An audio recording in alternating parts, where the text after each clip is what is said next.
Hello दोस्तों, अस्सलाम वालेकुम and welcome back to another very informative video.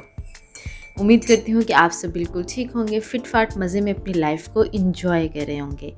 आज हम अपना आराम ख़राब करके सुबह के 6 बजे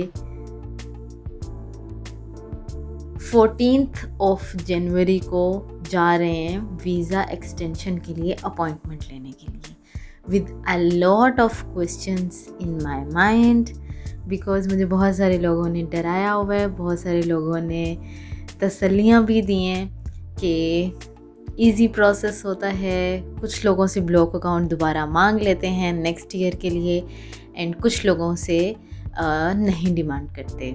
सो लेट्स सी, सुबह के 6 बज रहे हैं, ना बंदा है ना बंदे की ज़ात है और मैं जा रही हूँ अपॉइंटमेंट लेने के लिए।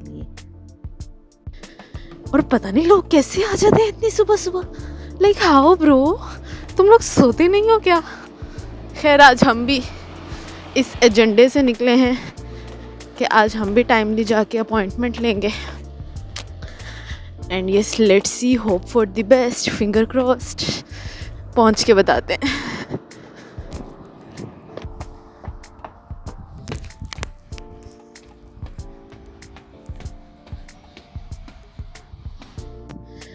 ट्रेन आने में सिर्फ 1 मिनट बाकी है क्योंकि हम टाइम से पहुंच गए हैं। ये हमारे पास में एक स्टूडेंट सर्विस ऑफिस है, वहाँ पे जाके मैं पूछ के आई कि प्रोसेस आसान होता है, क्वेश्चनिंग होती है, ऑब्वियसली इंटरव्यू भी होता है।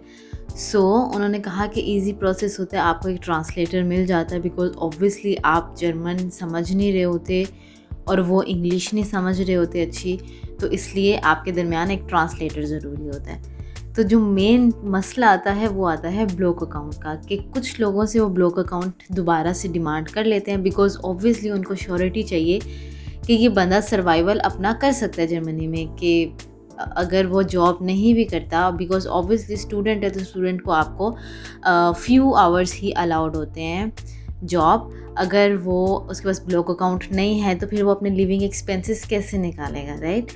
तो जब आपका वीज़ा एक्सटेंड होना होता है तो उस वक्त आपके ये सारे लवाजमात जो हैं वो उनके सामने खुल के पेश होते हैं एंड देन वो डिसाइड करते हैं कि they need further more block account और नॉट, या आप इसी तरह गुजारा कर लेते हैं, या आपकी शक्ल पे लिखा हुआ होता है ये ये उन्होंने मुझे कहा था कि ये तुम्हारी शक्ल पे लिखा हुआ होगा कि तुमसे होने चाहिए या नहीं ब्लॉक अकाउंट चाहिए। So I was so much confused,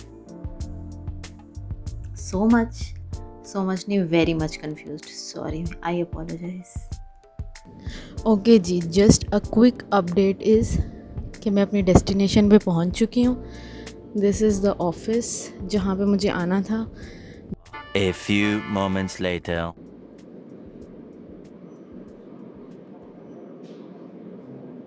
so the update is कि दिस इज़ द पेपर, और जो अपॉइंटमेंट थी वो मुझे ऑनलाइन मिलनी है।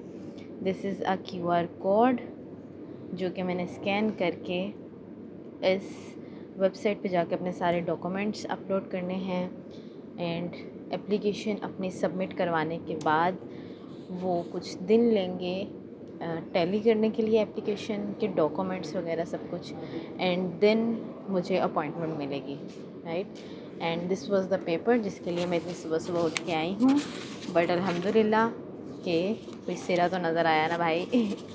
सो खैर, एप्लीकेशन मैंने अपलोड कर दी है, अपने सारे डॉक्यूमेंट्स मैंने यहाँ पे खड़े खड़े ही अपलोड कर दिए हैं कि ऑब्वियसली कोई प्रॉब्लम हुई तो I can ask right here, कि मुझे वापस से ईमेल्स वगैरह नहीं करनी पड़ेंगी। So that is it for today. Now let's go for our university classes. अभी 7:45 हो रहे हैं एंड स्टिल अभी अंधेरा है, लाइक अभी सूरज भी तलू नहीं हुआ है गाइस। So let's go.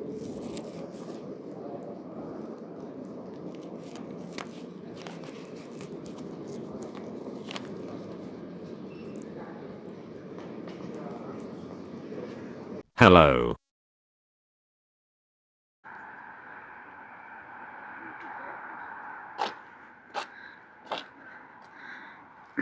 ये हालात हैं भाई, गाड़ियों के कोड़ा जमा हुआ है।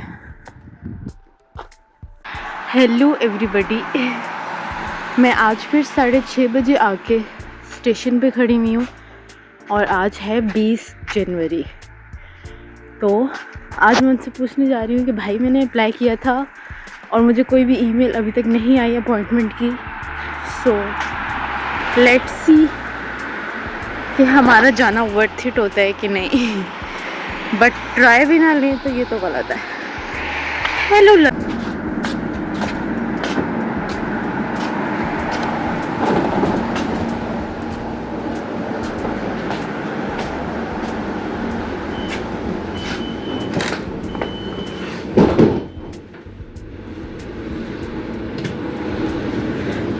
आफ्टर लंबी सी लाइन में खड़े होने के बाद 6:30 बजे पहुंचने के बाद भी उन्होंने कहा कि भाई आप इन 3 दिनों में से किसी भी दिन आ जाइएगा तो we will get you the appointment. So Let's go.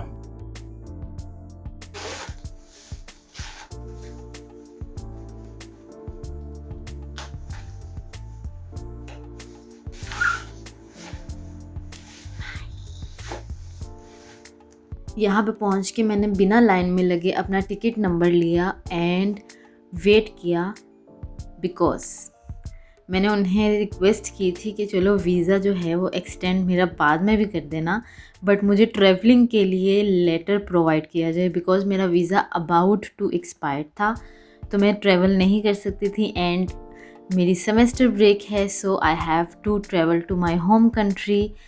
सो मेरी रिक्वेस्ट पे they give me the letter. Guess what, actually I have got this letter. इस लेटर के लिए मैं आई थी, ये मेरे 6 महीने की एक्सटेंशन है, ठीक है। एंड इसके लिए मैंने 13 यूरो पे किए हैं, 13 यूरोस, ठीक है। 13 यूरोस इसकी फ़ीस होती है।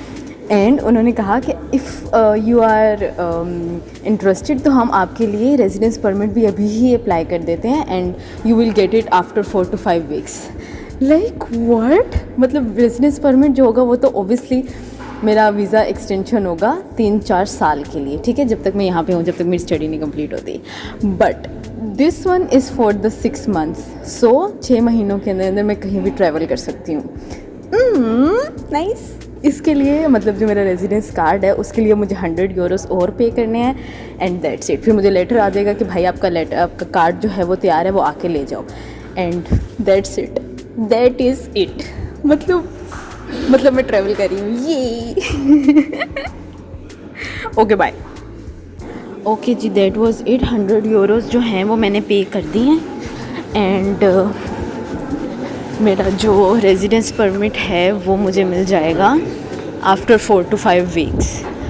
और इसमें सिर्फ मुझे चाहिए था पासपोर्ट और मेरी आईडी कार्ड की नहीं sorry, passport size picture.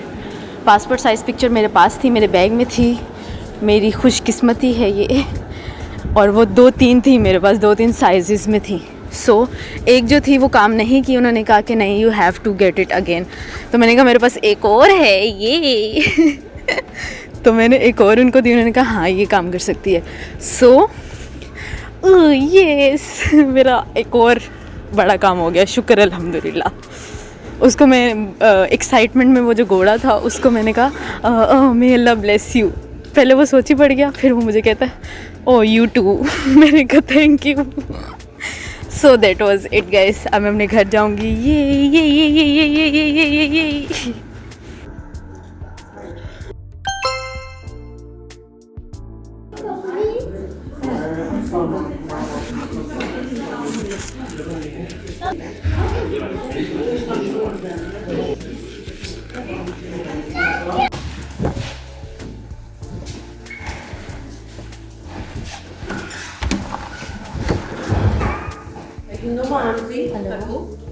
No more?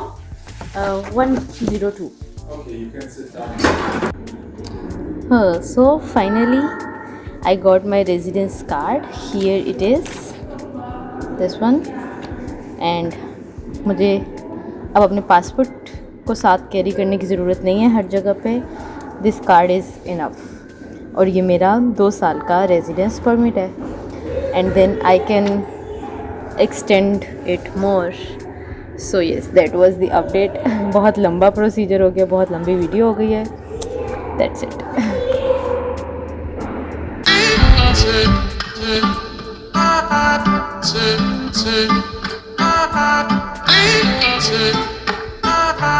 Tick, tick,